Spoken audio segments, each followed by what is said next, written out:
Friends, ఇక్కడ 3 ఇండ్లు ఉన్నాయి. ఇది ఒకటి, ఇది ఒకటి, ఇది ఒకటి. అయితే ఇది వేరే వాళ్ళది, ఇది వేరే వాళ్ళది, ఇది వేరే వాళ్ళది. అయితే ఇక్కడ 3 ఇండ్లు ఉన్నాయి. అందులో ఒకటవ ఇండ్లు ఉత్తరం హద్దు చేసి ఈశాన్యం పెరుగుతూ సాగింది. ఇక్కడ ఈ ఇండ్లు ఉత్తరం హద్దు చేసి ఈశాన్యం పెరుగుతూ సాగింది. ఉత్తరం హద్దు అంటే వాయువ మూత పడినట్టే. వాయువ మూత పడితే ఆ ఇంటి ఆడసంతతి బాధపడ్డా, వారి విషయంలో తల్లిదండ్రులు బాధపడ్డా జరుగుంటే అదే జరిగింది. ఇక్కడ ఈశాన్యం పెరుగుతూ ఆగ్నేయ వీధి పోటీ ఇచ్చినది. అంటే ఇక్కడ ఆగ్నేయం లేదు. ఇక్కడ ఆగ్నేయం లేకుండా ఓన్లీ ఈశాన్యం పెరుగుతూ నడక సాగింది. అంటే తూర్పు ఆగ్నేయం తగ్గి తూర్పు ఆగ్నేయ వీధి పోటీ ఇస్తూ ఇండ్లు సాగింది. తూర్పు దక్షిణం వీధి కలిగిన స్థలం ఆగ్నేయ బ్లాక్ అంటాం. అక్కడ దక్షిణానికి రస్తా ఉంది, ఇక్కడ దక్షిణానికి రస్తా ఉంది, ఇక్కడ తూర్పుకు రస్తా ఉంది. అంటే తూర్పు దక్షిణ రస్తా అనేది ఆగ్నేయ బ్లాక్ అంటారు. ఈ ఆగ్నేయ బ్లాక్లో చాలామందికి ఇబ్బంది కలుగుతున్నారు. ఆ ఇంటిలో ఈశాన్యం పెరిగి ఆగ్నేయం తగ్గడం వలన ఆ ఇంట్లో ఒక సంతతికి ఒక పార్ట్ లేదు. శరీరంలో ఉండి అంగవైకల్యం కలగడం జరుగుతూ వాయువు మూత వలన ఆ ఇంటి ఆడసంతతి బాధపడ్డ, వారి విషయంలో తల్లిదండ్రులు బాధపడ్డ జరుగును. అదే జరిగింది. ఆ ఇంటి ఆడసంతతి పెళ్లి చేసుకోకుండా శాశ్వతంగా ఇంట్లోనే ఉన్నది. తూర్పు ఆగ్నేయ వీధి పోవడం వలన ఆ యజమాని కూడా జైలుకు వెళ్ళి వచ్చినాడు. వాయువు మూత వలన యజమాని స్థానభ్రంశం కలగడం, ఊరు విడిచి సిటీకి వెళ్ళిపోయినాడు. కోర్టులో కేసులు ఉండే అన్నీ అనుభవించాడు. ఇక రెండవ ఇండ్లు విషయానికి వస్తే, ఆ ఇండ్లు నైరుతి బ్లాక్. ఇది ఇక్కడ ఉండేది నైరుతి బ్లాక్. నైరుతి బ్లాక్ ఇది మహత్తరంగా రాణించింది. ఆ ఇంట్లోని వారు చాలా భాగ్యవంతులు. ఎంత ధనవంతులు అంటే ఎవరు చెప్పలేనంత ధనవంతులు. కానీ వారు నిండా వాయువులో ఉన్న 1వ నంబర్ ఇంటిని కొన్నారు. వీళ్ళు ఎంత ధనవంతులు అంటే అంత ధనవంతులు అన్నమాట. వాళ్ళు ఇక్కడ నుంచి ఈ ఇండ్లు పడిపోయినాక, ఈ ఇండ్లు ఖాళీనాక ఈ ఇండ్లను కొన్నారు. వాళ్ళు ఈ ఇండ్లు కొన్నాక నన్ను పిలిపించి ఆ ఇండ్లు కొనవచ్చునా అని అడిగినారు.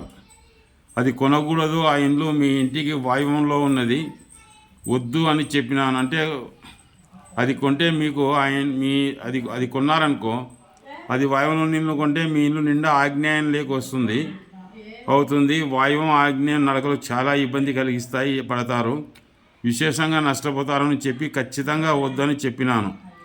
అయితే వేరే వాళ్ళ వాస్తు పండితుడిని పిలిపించి ఆ స్థలం కొనవచ్చా అని అడగగా, వీధి అడ్డంగా వచ్చి ఉంది కాబట్టి ఏమీ దోషం లేదని చెప్పి తీసుకోమన్నాడు. వాళ్ళు నేను చెప్పినా వినకుండా ఆ స్థలాన్ని కొన్నారు. కానీ బర్రెలకు షెడ్లు వేసినారు. ఆ తర్వాత ఆ ఇంటి యజమానురాలు బర్రెను కట్టేయడానికి కరెంటు స్టే వైరుకు కట్టేయడానికి వెళ్ళి ఆ వైరుకు కరెంటు షాక్ వచ్చి ఆ యజమానురాలు స్వర్గస్థురాలైనది. ఆ తర్వాత 1 నెలకు యజమాని కూడా స్వర్గస్థులైనాడు. అంత పెద్ద నగదు ఆసాములు విశేషంగా నష్టపోయి ఆస్తి అంతయు అప్పుల్లోకిపోతుంది, ఆస్తి కన్నా అప్పే ఎక్కువ ఉందని వినికిడి. వాయువ ఆగ్నేయం జోలికి వెళ్ళకూడదు. ఉదాహరణకు మన దేశానికి స్వాతంత్రం వచ్చిన తర్వాత మన రాజధాని చిన్నపట్నం, అంటే ఇప్పటి మద్రాస్, అక్కడ కొన్నాళ్ళు రాజధానిగా ఉండి 1947 నుంచి ఆంధ్ర, తమిళనాడు, కర్ణాటకలోని బళ్ళారి అన్నీ కలిపి మద్రాసు ఉమ్మడి రాజధానిగా ఉంది.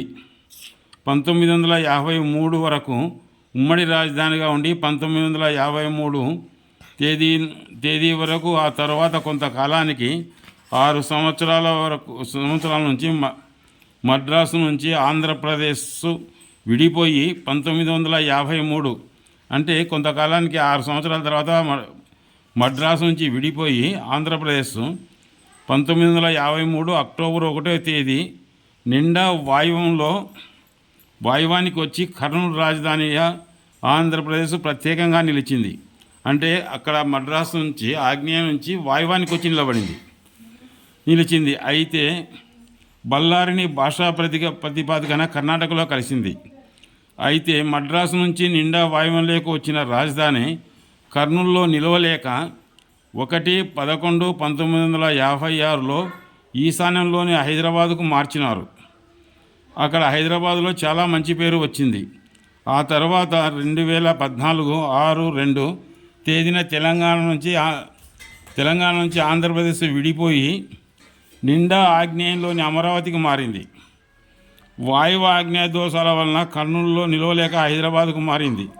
అక్కడి నుంచి నిండా ఆగ్నేయంలోకి వచ్చి తిప్పలు పడుతుంది. దాన్ని పూర్తి చేయడం కావడం దేవునికే ఎరక. చంద్రబాబు కాదు, చంద్రబాబుతో కాదు, జగన్తో కాదు. ఆగ్నేయం అంటే అట్లుంటుంది. దాని కఠినం పూర్తి చేయడం చాలా కష్టం అని నా అభిప్రాయం. ఇక మూడవ ఇంటికి విషయానికి వస్తే తూర్పు ఆగ్నేయ వీధిపోటు ఆ ఇంటికి ఉత్తరం వాయువ వీధిపోటు ఇస్తుంది. ఇది ఇక్కడ తూర్పు ఆగ్నేయ వీధిపోటు ఇస్తుంది ఇక్కడ ఇంటికి, ఇక్కడ ఉత్తర వాయువ వీధిపోటు ఇస్తుంది. దక్షిణానంతా కాలింది. ఇది వెనుక ఉత్తరం వాయువ వీధిపోటు ఇస్తుంది. వెనుక దక్షిణంలో ఉండి ఆ ఇంటి యజమాని ముఠా తగాదాల వ్యక్తి అయ్యి పార్టీ నాయకుడుగా ఉండి 8 మంది సావుకు కారకుడైనాడు. ఊరు విడిచి జైలు శిక్షలు అనుభవించినాడు. 8 మందిని చంపిన తర్వాత ఆ ఊరు నుంచి విడిపోయి వేరే ఇండ్లు కట్టుకొని వేరే జిల్లాలో ఉన్నాడు ఆయన. అప్పటి నుంచి ఆ ఇండ్లు మళ్ళీ వేరే వాళ్ళు కొన్నారు. కొన్న వాళ్ళు కూడా చాలా ఇబ్బంది పడి వాళ్ళు స్వర్గస్థులైన తర్వాత ఇమ్మడి ఇల్లు విడిచిపెట్టి ఇప్పుడు ఎవరు కొంటలేరు. అది ఈ మూడో ఇండ్లు పూర్తి, ఈ ఒకటో ఇండ్లు మూడో ఇండ్లు పూర్తిగా ఫ్రీగా ఉన్నాయి. అంటే వాయువం ఆగ్నేయం ఇట్లా ఉంటాయి, కానీ వాయువం జోలి ఆగ్నేయం జోలి వెళ్ళకూడదు.